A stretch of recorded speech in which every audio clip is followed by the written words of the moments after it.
Welcome to HeartMind-ify. Before we start the show, just a reminder to share, rate, and subscribe to this podcast wherever you're listening to it. And please give us a 5-star rating. It helps us beat the big tech algorithms. I'm John Izzy. Change can be difficult for a lot of us, but when we understand what makes us tick, we develop a better understanding of who we are and begin a journey of discovering our best self. Join me for a free session at johnizzy.com. And I'm Kim Cordy, creator of the Emotion Chef Framework, an emotion management tool. Thoughts drive emotions, and emotions drive thoughts, but it's our emotions that drive our decisions and behaviors. Find out more at kimcordy.com. Sit back, relax, and enjoy the show.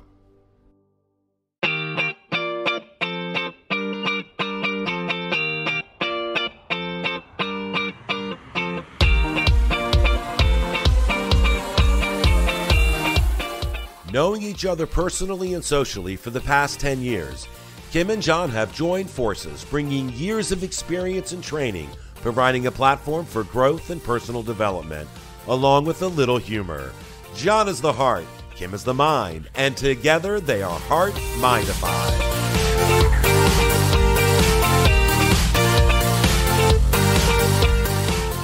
Well, hello, Kim, and how are you doing today? I'm doing quite well, John. How are you? You know, I'm doing pretty well, thanks. It's been a busy week so far, and it's only Tuesday, but I guess that's a good thing. You know, a thought came to mind last week during a very difficult time for the world, and we were talking afterwards how important communication is when talking about what we believe. You know, when we're talking about our values, what we believe, what's important to us, communication is so important. But not only that, it's what is being heard or received by the listener, right? So It's important that I communicate effectively, but it's also important that the receiver is listening to what I'm saying, or that I'm being clear, or that they're paying attention. And anyway, so then I hung up the phone with you and I had another thought. Imagine that. I always have fun. Does it ever stop? No.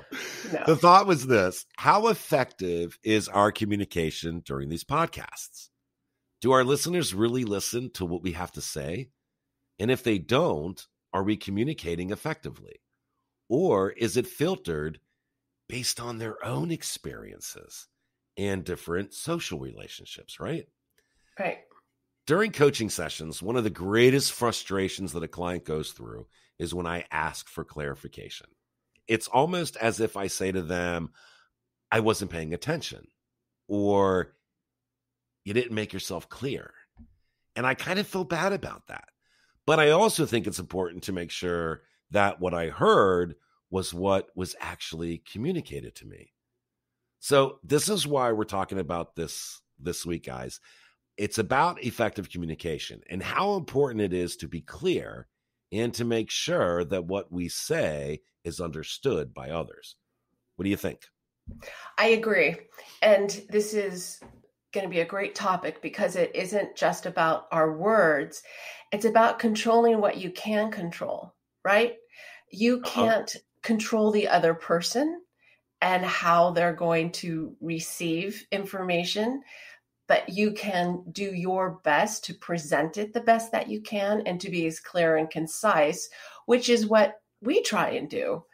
We battle over what we say, and not battle, but within ourselves, we strive very hard to communicate our points of view as effectively as possible. So yes, it is important for us and everybody.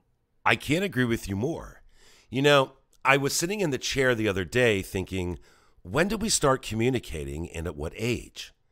Now, I understand that communication existed in the womb, but we begin to learn from others at the time we are born. When we're hungry, our mothers immediately know when it's time to eat based on the type of cry. And this continues with words and gestures as we grow and learn. For me, where communication fails is when there is something that is blocking our ability to convey a certain message, or the receiver does not hear what is being communicated. So really, it's a two-way street. Earlier, I said I feel badly when I have to ask for clarification during a coaching session. When I ask that question, the response is usually, I don't know. And then there is this back and forth that takes place until the client finds the words to express what they are actually feeling or dealing with. And then we can work together more effectively. Looking for the right words can, and for some, be very difficult. You know, everyone communicates differently, whether it's verbal or nonverbal communication. And we use these types of communication all the time. But it's not just a matter of communication. Have you ever watched Ellen's Game of Games? I enjoy that show so Right? much. She's Love so it. much fun. I Oh know. my God. I love the show. She's hysterical. And what she does to people, it's fun. Oh, it's hilarious. She has a game that is similar to the phone game. Remember when you were little and you played the phone game? Well, she calls it the hearing things game. And the point of the game is this. A contestant is giving a phrase that he or she must repeat to another person.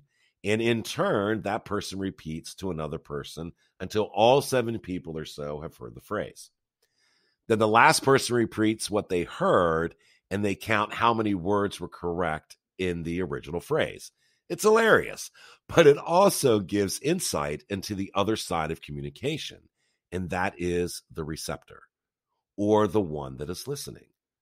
So, Kim, do you think there is a difference between listening and hearing?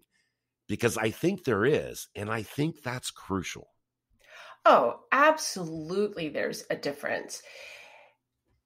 You hear all the time, but it doesn't mean you're paying attention. There's background noise. There's maybe a radio going, the TV's in the background. So the act of hearing is just the sound waves entering our ears, while listening, or it should be rather, more about the mindful attention to the words that are being delivered. And that is the key difference. It's paying attention. Hearing is involuntary unless you're deaf, right? Right. It just happens where we get distracted by those sounds around us. So maybe we have automatic negative thoughts. If that's something I talk about in my class, that we are assuming or presuming what's being said. Like we think we know that person so well, or we think we know their position so well that we are already in response mode. We're responding to things that have not been communicated because we think we know. That disrupts the ability to listen when you're thinking. Lord knows I've done that before. Well, hey, everybody has. It's just, how do we pay attention, right? Yeah. And then there's other distractions. We have trained our brain to focus on our phones. We pay every time that bell or that notification thing, boom, I got to look and see, right? That's a good point. If you've got a ding on your computer, oh, that means I've got an email. If you have your phone within eyesight, even if it's face down, your brain has been trained, because why? Neurons that fire together, wire together. And we have done this so many times that your brain's like, what's going on in that phone? What's going on the computer that I'm missing? So, or maybe the computer, like I said, or TV, kids, things can distract us because our hearing's still going on while we're pretending to listen. But unfortunately, our brain can't multitask. So while we are paying attention to the phone and whether there is a notification, we're not listening.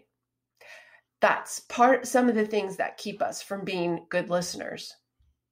So what you're saying is that it's just as important for the receptor to take an active role in listening and put in the effort. Because if they're just hearing, then they might miss the meaning that's being communicated. Exactly. So for people that are told, you aren't listening to me, are there any tricks for them to become better listeners, do you think? I definitely have tricks. Curiosity is such a great thing. And if you, instead of assuming, and you know what happens when you assume, Oh, you make yeah. an ass out of you and And me. me. So instead of assuming, if you're curious about what's going to be said, then you're going to pay attention. And that allows that conversation to grow and to have value. Otherwise, you're not really having a conversation, you're having an assumption and your point of view. Also, to create attentiveness, and that's on your side and on behalf of the listener. You can tell when someone's not listening. I know that you said you felt like sorry that you were, your clients maybe thought you weren't paying attention. But when you ask someone, I just want to make sure that I heard you correctly, and that what you just said to me is what I received is what you were trying to present. Mm-hmm. This is what I heard. Then that gives them the opportunity to clarify. If you think you weren't listening correctly, or if you were distracted by your phone, you can self-correct for them. You can let them know, I really wasn't listening, which is fair. It happens. And it's honest, right? And it shows you care. Yep. On the other side, if I notice that somebody might not be really paying attention to what I'm saying, I could say, look, I want to make sure that what I said was clear to you. So can you tell me what you heard? Because I want to make sure that you heard me correctly. And then that way there's no miscommunication. If they did hear you, they're going to tell you so. If not, you could say, well, here, let me say it again another way to make, and then you can restate it. And because they didn't get it the first time, they're likely to pay attention. Yeah. No, that's good. And this is great information for listeners and for people that are involved in the communication, but they're not taking the active role of communicating. They're more of the receptor. So this is actually what I was just thinking, John, is that it's an active sport. If you are playing a game, I don't care if it's basketball or baseball, you are paying attention to what's going on the other team. And if you think of conversation as an active sport, whether you have possession of the ball or not, you're keeping your eye on the ball. No, that's a really good point. It gives a visualization, right? Yeah, absolutely it does. Yeah. The ball is the conversation. The ball is the conversation. But what about the person doing the talking, right? Right. I think we don't spend enough time working on effective communication. We just say what's on our mind and we go on with things. But let me give you an example. I had this speech class. It was Speech 101 in college. And the first assignment was to give instructions on how to do something. Pretty simple speech, right? But my assignment was to give directions to get to a local place in town, starting from my dorm.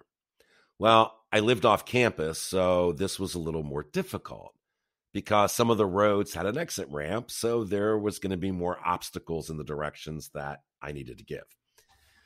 And I quickly realized this was not going to be an easy task. Why? Because the college I went to was in the north, and there were a lot of people from the south or even the West Coast. So I had to make sure that the words I used reflected exactly the same for everyone in the class. So here's a perfect example of that. No matter who gives me directions right now today, if they use the word yonder, I'm completely lost. I mean, do you know what yonder means, Kim? Yes. I think that's even in some old songs. And plus, my mom was from the South, and I've spent a lot of time in the South. But yes, yonder, I know. Over yonder. Yes. Well, yonder's not a word that I grew up with, so it's always confusing to me. Is it 1 mile? Is it 3 miles? Is it an hour? I don't know. But the reason I bring this up is because it's important to choose your words carefully, because what is being communicated to another person is also being filtered by the receiver based on their social differences or the way that, they were brought up and the words that they used. In coaching, I run into this problem a lot. Because I'm an online coach, I see people from all over. in my dialect or the way I use certain words might have a different meaning than what my client is familiar with.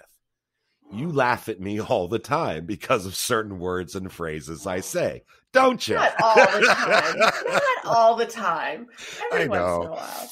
But honestly, though, I would believe, as someone that offers classes online like yourself, that you might run into this as well. Do you worry, or maybe worry is not the right word? I don't know. But are you conscious of this? Absolutely. I mean, this is what the Emotion Chef is all about. It's about learning more emotion words, understanding what they mean and how to apply them in everyday life.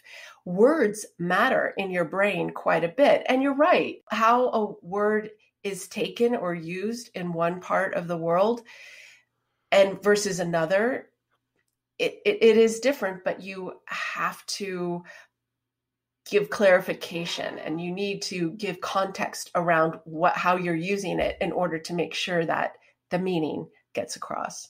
Yeah, no, that's good. But I want everybody to understand that I do know what the word yonder means. I've come to realize that yonder simply means, well, I actually had to look it up in the dictionary. It simply means an unknown distance between 2 points. So there you have it. But yonder doesn't mean far away, though. It's just over yonder, meaning it's not that far. It's just a little further down the road. Yeah, okay. See, I'm still confused. But the point is, how do I communicate more effectively?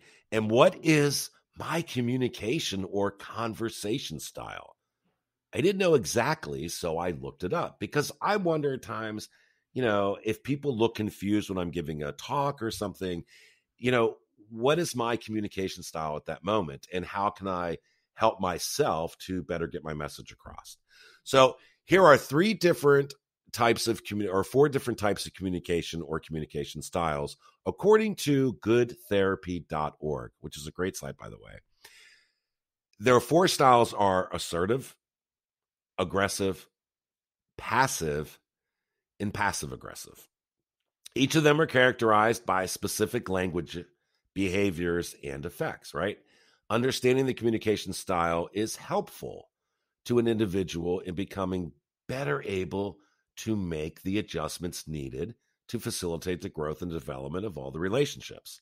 And that's marriage, friendship, work relationships, any relationships that you have. So let's quickly go through them, and maybe this will resonate with some of our listeners. A person who communicates assertively is likely to be clear, direct, and honest about thoughts and emotions, ensuring that feelings are expressed in appropriate ways. A person who communicates assertively may believe or make statements to the effect of, "We are both equally entitled to our opinion." Assertive communication is recommended communication style that is considered to be both healthy and effective. So in the assertive communication right there, you get the respect, right? The respect is your opinion is just as important as my opinion, and I respect that. Right. And if you think about, because we're going into aggressive, but when you think about assertive, it's someone who's confident. It's somebody who has a strong conviction in how they feel. So assertive person in conversation means that they are a forceful personality. Right. No, that's good. But that's different than the aggressive communicator, right? Right. Because that's characterized by a clear and direct expression of feelings. An expression can occur in an inappropriate manner that may violate the rights of the others. So we've gone from respecting each other to violating the rights of the other. I will get my way regardless of the consequences, right? That's that aggressive communication style. And you know how I like to visualize things. So if you think of an aggressive dog or an aggressive person, they're ready to confront, they're ready to attack. And that is puts you in a defensive mode, right? That's right. In passive communication, one's thoughts and feelings are generally not expressed openly or honestly. So when opinions are stated, they may be expressed in such a way that they are disregarded by others. So a person who communicates in a passive way may experience difficulty realizing or expressing personal opinions and desires. And in some cases, this can lead others to take advantage or violate an individual's rights. A person who tends to communicate in a passive way may be more likely to be used by others and may think or say, everyone walks over me. It doesn't matter what I say, everybody walks over me. And then we get to the passive-aggressive person, or the passive-aggressive communication style, which tends to express their thoughts and feelings in an unclear or confusing way. These individuals may at first appear to be passive, but later act out of anger in an indirect manner. So individuals who communicate in a passive-aggressive way may feel powerless. They could feel stuck or resentful of their current circumstances. But they may be unable to address their communications directly. Instead, they may seek to undermine the source of their resentment with subtle expressions of anger. Passive-aggressive behavior may be generally characterized by outward cooperation and internal frustration and resentment.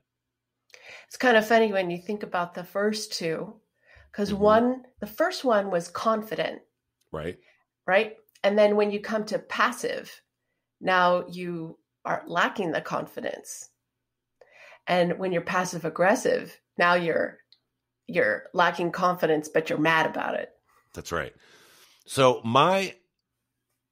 when I hear a passive communicator or somebody who is passive aggressive, I always switch it up on them. And I usually say, well, tell me what you actually feel. Forget about getting anything correct. Forget about any of the knowledge that you might have heard previously. What is it that you're actually feeling? Tell me what you're feeling. And then you get into a deeper type of communication and they feel respected, and then they can understand what it is that is going on inside of them, and the conversation switches immediately. So it goes back to that assertive communicator who can respect others in their conversation. And if you faced with a passive aggressive person, flip it on them and say, look, I really want to hear what you believe because I think what you're saying has value. And then let them struggle in finding the correct words. Because if we don't allow people to struggle, or if we don't allow people to find what it is that they want to talk about, then we're not going to give anybody a chance to grow or to be clear on what they're communicating. So that's my thought on that. But the reason I bring this up is because I believe it's important to understand how you communicate, how we communicate. Are you always assertive, or are you a mix of all four? Understanding how you communicate will help you in becoming more effective. You know, I can tell you in my coaching, I find a lot of people are more passive. Here's the interesting thing, though. I do see a mix of all of them at times. I've caught myself unable to communicate effectively. So I compensate in those situations by being reflective and using terms like I believe, I feel. Instead of coming off as being a jerk, I'm respecting another person's opinion. This goes back to what I said earlier. One of the things I really say are words like should, or if someone passes away, I never say I'm sorry. I always say thank you for telling me. And I say that because sometimes we can't find the words to express what we are trying to communicate. So my rule of thumb is to give support and respect rather than show disrespect by trying to fix or offer advice when we're communicating. And this goes back to Kim's point. It's just as important to listen as it is to communicate effectively. Yes. John, when you were talking about showing respect, part of that showing respect is referred to as conversational receptiveness. And if you think about, I'm going to go back to a visual because I love visuals. Can you say something and imagine going back to the conversation as a ball? Are your words going out that someone can catch?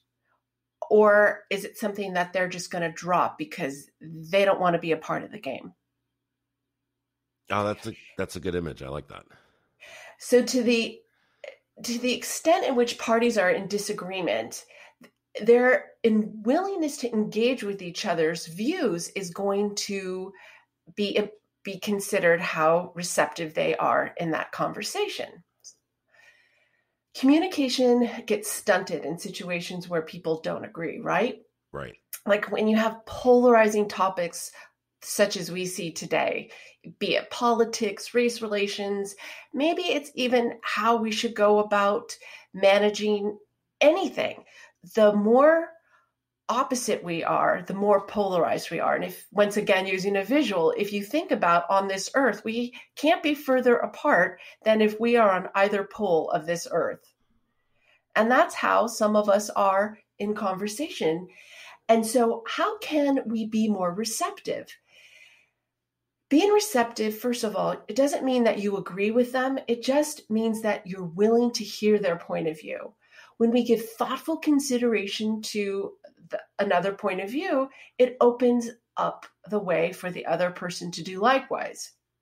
When, I think you even said this earlier, when you're like, my way or the highway, it doesn't lend itself to receptive listening. And also, if you're open to them, it might give you an adjustment to having a different viewpoint, perhaps a better understanding of the opposing view, which I think you were talking about earlier. Yeah. So what you think you may know, perhaps you don't know. And this is where that curiosity comes into play. Yeah.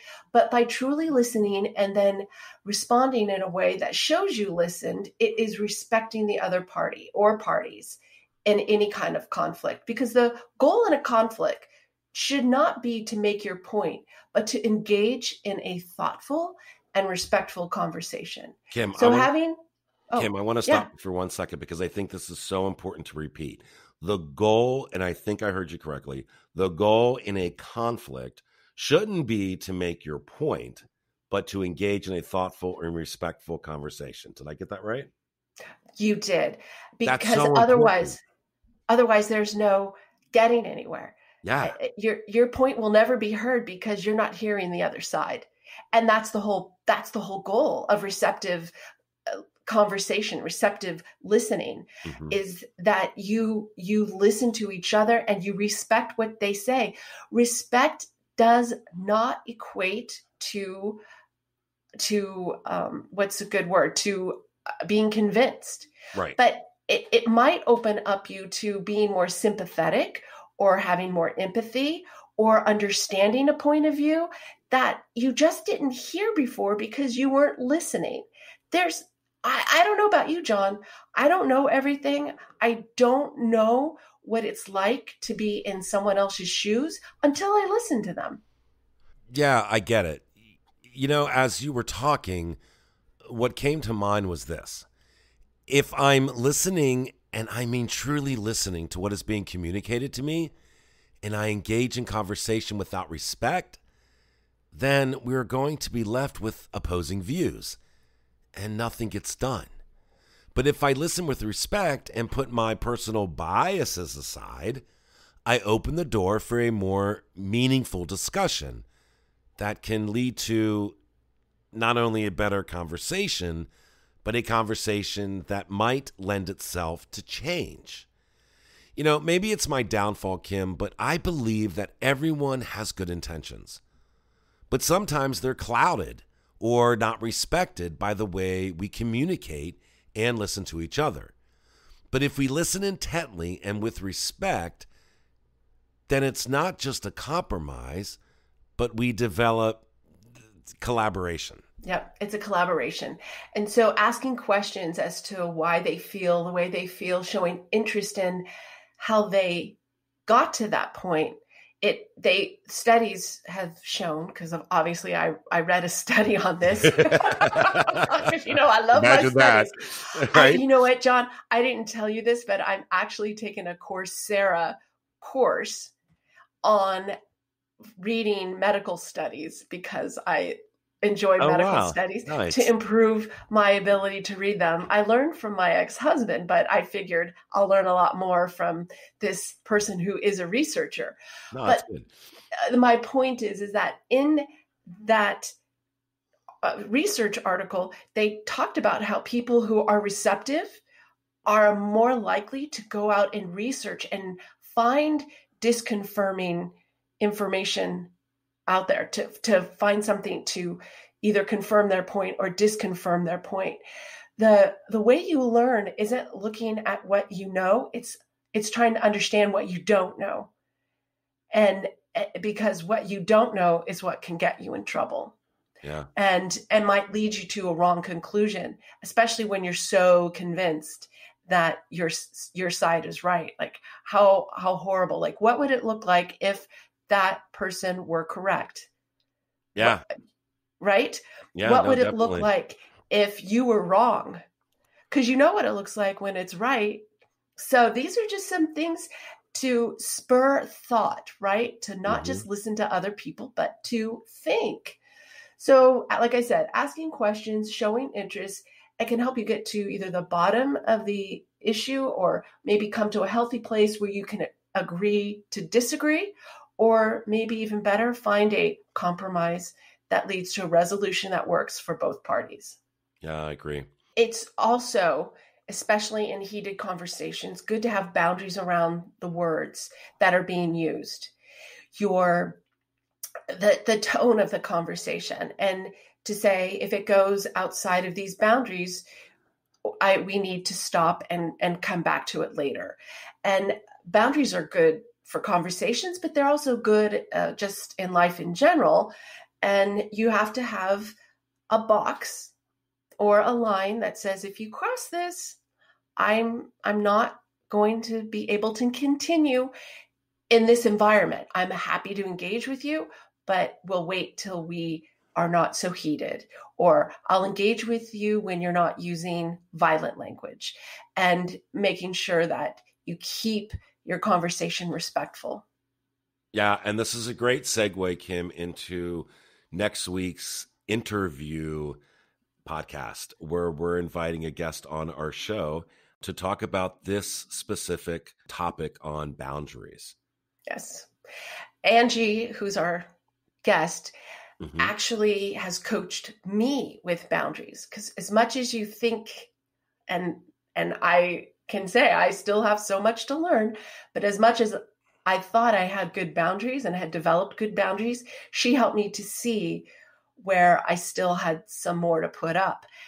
I personally have benefited so much from her, and I think our listeners will too. She's amazing. No, she is really good. The times where I've talked to Angie and actually communicated with her, she has a really good perspective on boundaries and knowing when to get involved, evaluating yourself so that, you're not overextending yourself just because you want to, right? It's respecting your own space.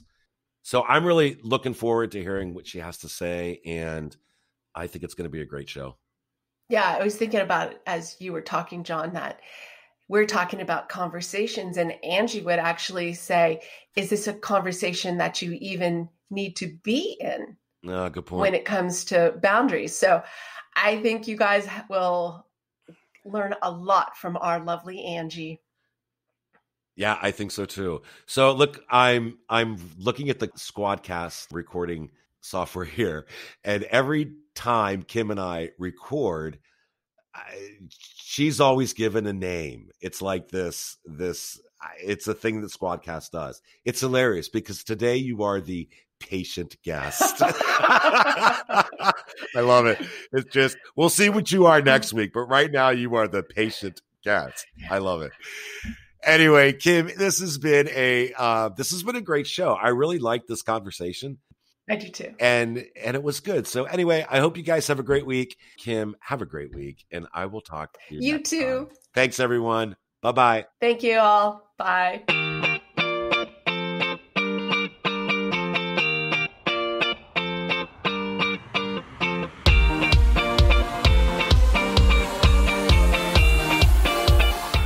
New shows are available every Saturday right here on HeartMind-ify.podbean.com. or wherever you listen. Kim and I would like to thank each and every one of you for allowing us to be a small part of your life. Be kind to yourself and remember, our hearts tell the story, but our mind is the conductor.